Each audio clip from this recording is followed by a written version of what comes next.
விசாரணை என்ற பெயரில் பழங்குடி மக்களை போலீசார் துன்புறுத்தலாமா என்று நாம் தமிழர் கட்சியின் தலைமை ஒருங்கிணைப்பாளர் சீமான் கேள்வி எழுப்பியுள்ளார். ஜெய்பி படம் பார்த்து கலங்கிய முதலமைச்சர் ஸ்டாலின் தமது ஆட்சியில் தன் நேரடி கட்டுப்பாட்டில் உள்ள காவல்துறை தொடர்ச்சியாக பழங்குடி மக்கள் மீது பொய் குற்றம் சுமத்தி பழிவாங்கும் கொடுமைகளுக்கு என்ன பதில் கூறப்போகிறார்? இதுதான் இந்தியாவை திரும்பி பார்க்கும் திமுக அரசின் சாதனையா? இதுதான் திராவிடம் கட்டி காக்கும் சமூக நீதியா, சமத்துவமா? விளிம்பு நிலை பழங்குடி மக்கள் மீதான இத்தகைய அதிகார வன்முறைகளை திராவிட ஆட்சியாளர்கள் எப்போது கைவிடப் போகிறார்கள்?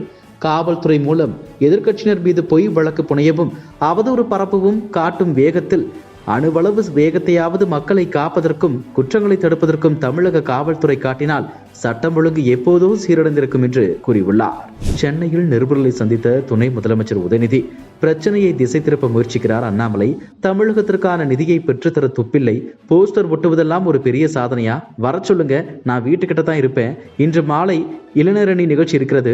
ஏற்கனவே அறிவாலயம் பக்கம் ஏதோ செய்வேன் என்று அண்ணாமலை சொன்னார். தைரியம் இருந்தால் அண்ணா சாலை பக்கம் வர சொல்லுங்க என அவர் கூறினார். இது தொடர்பாக சேலத்தில் நிருபர்களை சந்தித்த தமிழக பாஜக தலைவர் அண்ணாமலை கெட் அவுட் மோடி என்ற வார்த்தையை துணை முதலமைச்சர் உதயநிதி மேடையில் இருந்து பயன்படுத்துகிறார். அவர் வாயில் இருந்து வரட்டும். இன்று சமூக வலைதளத்தில் ஒரு பக்கம் கெட் அவுட் மோடி என ஒரு குரூப், இன்னொரு பக்கம் பால்டாயில் பாபு என்ற ஒரு குரூப், இரண்டு பேரும் சமூக வலைதளத்தில் கருத்து பரிமாற்றம் செய்கின்றனர். நாளை காலை, அதாவது இன்று காலை 6 மணிக்கு சரியாக என்னுடைய ட்விட்டர் பக்கத்தில் கெட் அவுட் ஸ்டாலின் என ட்வீட் போடுகிறேன். எவ்வளவு ட்வீட் போகுதுன்னு பார்க்கிறேன். மொத்த திமுக ஐடி விங்கிற்கும் சவால் விடுகிறேன். காலை 6 மணிக்கு நான் ஆரம்பிக்கிறேன். தமிழகத்தில் இருந்து ஸ்டாலின் வெளியே போ. 26ஆம் தேதி தமிழகத்தில் இருக்கிறேன். நேரம் இடத்தை அண்ணா சாலையில் இங்கு வந்து காட்டுன்னு சொல்லு. வர முடியாதா? தனி ஆளாக வருகிறேன், தடுத்து நிறுத்து. உதயநிதிக்கு அவரது பாணியில் தான் பதில். மரியாதை கொடுத்தால் மரியாதை இருக்கும், மரியாதை இல்லை என்றால் என்னுடைய வாயில் இருந்து உதயநிதி தொடர்பான வார்த்தையில் மரியாதை இருக்காது என்று அண்ணாமலை கூறினார். நிருபர்கள் சந்திப்பில் அமைச்சர் ரகுபதி அளித்த பேட்டியில் பள்ளி கல்லூரியில் படிக்கும் மாணவிகளுக்கு இப்பொழுதுதான் உண்மையான பாதுகாப்பு கிடைத்திருக்கிறது. இதற்கு முன் மாணவிகள் அச்சம் உணர்வோடு இருந்தார்கள்.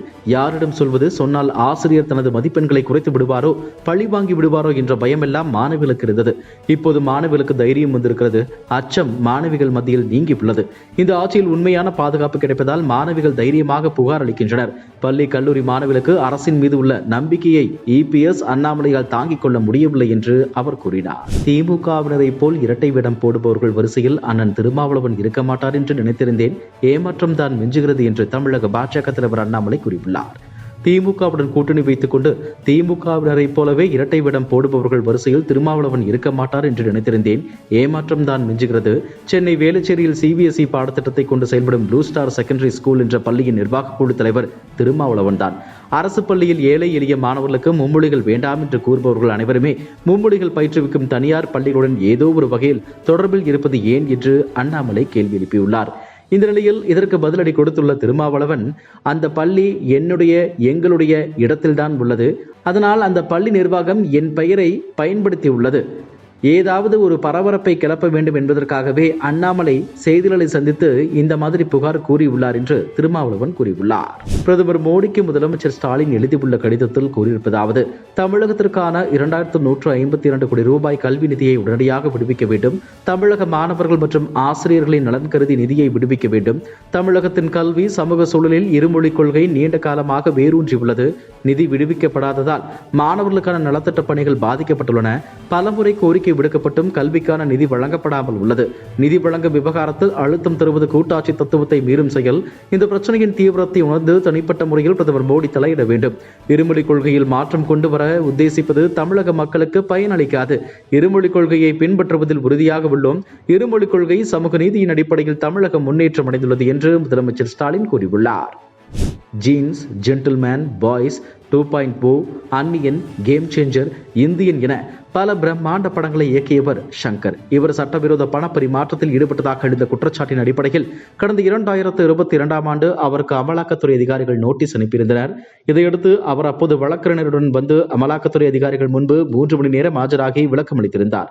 இந்நிலையில் 2022ஆம் ஆண்டு கொண்டுவரப்பட்ட சட்டவிரோத பண பரிமாற்ற தடை சட்டத்தின் கீழ் ஷங்கருக்கு சொந்தமான 10.11 கோடி ரூபாய் மதிப்புள்ள 3 அசையா சொத்துக்களை கடந்த 17ஆம் தேதி அமலாக்கத்துறை அதிகாரிகள் முடக்கி உத்தரவிட்டுள்ளனர்.